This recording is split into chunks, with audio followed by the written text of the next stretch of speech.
Debbie Brockman, a video editor and producer at WGN-TV in Chicago, is usually behind the scenes, shaping the news. She's the kind of professional who prefers to let her work speak for itself, rarely stepping into the spotlight. For years, Debbie's dedication to her craft has helped bring important stories to viewers across the city. On October 10, 2025, her life changed dramatically in Lincoln Square, a quiet Chicago neighborhood known for its tree-lined streets and close-knit community. What started as an ordinary day quickly spiraled into something unimaginable. That day, federal immigration agents were conducting an operation, and Debbie suddenly became the story. The presence of law enforcement was unexpected, and the neighborhood was unprepared for what would unfold. Bystanders captured video of agents forcefully arresting her, face down on the pavement, handcuffed, and taken away. The scene was chaotic, with onlookers shouting in disbelief and confusion. The footage spread rapidly, shocking Chicago and the journalism community nationwide. Within hours, the video was trending on social media, sparking outrage and concern for Debbie's safety. Debbie, even as she was restrained, called out her name and employer. "Debbie Brockman, I work for WGN, please let them know." Her voice, though shaken, was clear and determined. Her plea was both a call for help and a reminder of her protected role as a journalist. In that moment, she was not just fighting for herself, but for the rights of all reporters to do their jobs without fear. The public takedown of a journalist in a public space raised immediate questions about the conduct of federal officers. People wondered if her rights had been violated and why such force was used. Debbie's arrest wasn't just a personal ordeal, it became a flashpoint for the city and the press. News crews gathered outside the police station, and protesters demanded answers. The incident highlighted the tension between law enforcement and the free press. It reignited debates about the boundaries of police power and the essential role of journalists in a democracy. For Debbie, a routine workday turned into a terrifying ordeal in seconds. The shock and fear she experienced would stay with her long after the cameras stopped rolling. The city watched as one of its own newsmakers became the news. Colleagues and viewers alike were left stunned, searching for answers. The images of her arrest became a symbol of the risks journalists face. They were shared across the country, fueling conversations about press freedom and accountability. Her story would soon spark outrage, debate, and a demand for answers. The community rallied, and the newsroom buzzed with urgent discussions about what had happened. The clash between federal power and press freedom was now on full display. The incident became a rallying point for advocates of the First Amendment. Debbie Brockman's name was no longer just in the credits. It was in the headlines, at the center of a national conversation about the rights and safety of journalists everywhere. The day began with an ICE operation targeting landscapers on West Foster Avenue in Lincoln Square. Agents in masks and plain clothes, driving unmarked vehicles, created confusion and fear among residents. Their presence was intimidating, no clear identification, just tactical gear and urgency. The operation escalated quickly, with at least one man detained alongside Debbie. The agents' methods, more suited for high-risk raids, unsettled the quiet neighborhood. The minivan they used became central to the chaos, pushing through crowds and disrupting the peace. What started as a targeted immigration check became a public spectacle. The raid brought the national debate over immigration enforcement to Chicago's doorstep. Soon, the agents' actions would be scrutinized by the media, public, and legal system. Debbie's arrest was anything but routine. It unfolded in the heart of the city, under the harsh glare of streetlights and the watchful eyes of dozens of bystanders. Video shows two agents forcing her face down onto the pavement, handcuffing her, and hustling her into an unmarked minivan. The entire scene was chaotic, with shouts echoing off the buildings and cell phones raised to record every moment. Her clear identification as a journalist was ignored, her press badge glinting in the streetlight as agents pressed forward with the arrest. The agents treated her as a threat, not a reporter. Their actions were swift and unyielding, showing no regard for her role or her rights. As a crowd gathered, the agents grew more aggressive, using their minivan to push past a black SUV, damaging property and risking bystanders' safety. The screech of tires and crunch of metal only heightened the tension. The community's shock turned to anger. Shouts of "fascists" and "get out of our neighborhood" filled the air. People demanded answers, their voices rising above the chaos. The agents' forceful escape left a trail of outrage and fear. Residents watched in disbelief as the minivan sped away, leaving confusion and resentment behind. The confrontation was more than an arrest. It was a public display of power that rattled the neighborhood. For many, it felt like a warning that anyone could be next. Residents saw the agents as invaders, not protectors. Trust in law enforcement, already fragile, was further eroded that night. The incident left a deep scar on Lincoln Square. Conversations in coffee shops and on street corners turned to fear and frustration. Debbie's treatment became a rallying point for those demanding accountability. Neighbors and activists organized, determined to make their voices heard.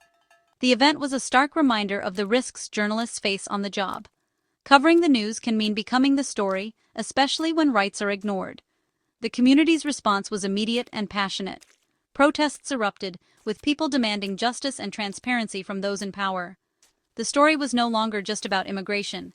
It was about rights, power, and public trust. The city would not forget what happened that night, and neither would its people. After the arrest, Homeland Security released a statement, one that was quickly picked up by major news outlets and circulated widely across social media. According to the department, Debbie wasn't arrested for her work as a journalist, but for allegedly assaulting a federal officer during a tense confrontation. Officials claimed she threw objects at a Border Patrol vehicle, a serious accusation that, if true, would justify a forceful response. Yet, there was no supporting video evidence, despite the presence of cameras and bystanders.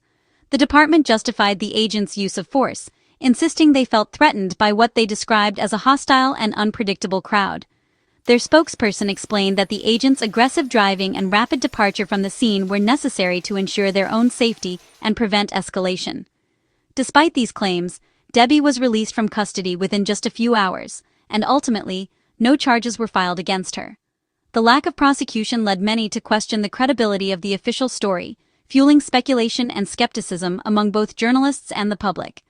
If an assault on a federal officer had truly taken place, why was she freed so quickly, without any formal charges or further investigation?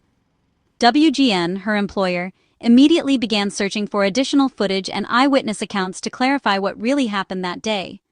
The official narrative soon clashed with what the public saw and heard, as conflicting reports and rumors spread throughout the city. The absence of charges suggested that the evidence against Debbie was either weak or simply non-existent, raising even more questions. The department's explanation did little to calm the growing public outrage, as protests and online debates intensified. The incident quickly became a test of transparency and accountability for both local officials and federal agencies. The story was no longer just about one arrest. It had become a citywide debate about trust in law enforcement, and the community demanded real answers. The raid and Debbie's arrest shocked Lincoln Square residents. People poured into the streets, witnessing masked agents and a journalist forced to the ground.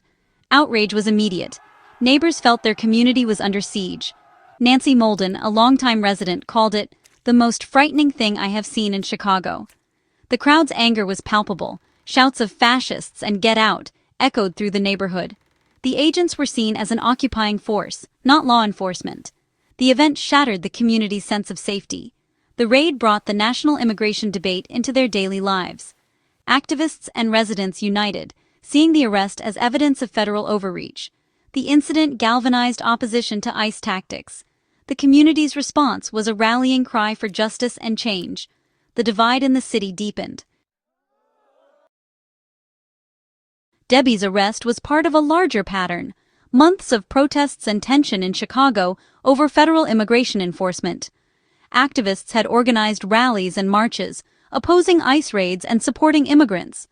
The city's sanctuary status made it a battleground, with increased federal operations fueling more protests. Each raid led to more resistance, creating a cycle of confrontation. The Lincoln Square incident was a flashpoint in this ongoing struggle. Residents and leaders accused the federal government of overstepping and spreading fear. The protests were about more than policy, they were about the city's identity. The agents' actions reflected the tense environment they operated in.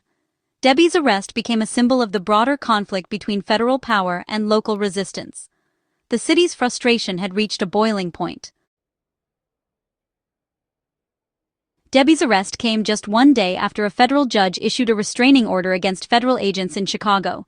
The order barred agents from using force against peaceful protesters and protected journalists from arrest without probable cause. It was a victory for press freedom, meant to ensure reporters could safely cover public events. The judge's order was clear: journalists could not be targeted for doing their jobs. Debbie's arrest, with no charges filed, seemed to violate the spirit of this new protection. The timing made the incident even more shocking. Civil liberties advocates questioned whether agents were ignoring the court's directive. The event raised alarms about respect for the First Amendment.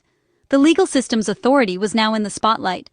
The city demanded accountability for violations of press rights.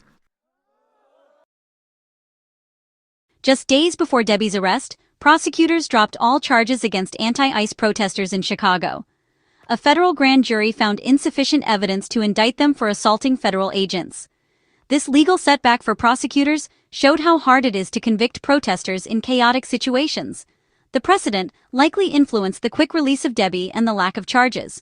Homeland Security may have realized the case wouldn't hold up in court. The decision avoided another high-profile legal defeat. The legal background underscored the weakness of the government's claims. The city watched as the justice system checked federal power. Debbie Brockman's arrest is more than a headline, it's a warning. It exposes the conflict between local communities and federal immigration authorities. The incident highlights the risks journalists face and the importance of press freedom. When reporters are arrested, it chills coverage and threatens democracy. The quick release and lack of charges show the system can self-correct, but the initial abuse remains troubling. The story also shows the power of ordinary people. Bystanders with cell phones made the truth impossible to hide. Citizen journalism forced transparency and accountability. The public's right to know depends on protecting those who report the news. Debbie's ordeal is a call to defend press freedom and community rights. The incident is a test of our legal protections and our values. In today's world, everyone can be a witness, and that's a powerful check on authority. The story of Debbie Brockman is a reminder. Democracy depends on vigilance, transparency, and the courage to speak out.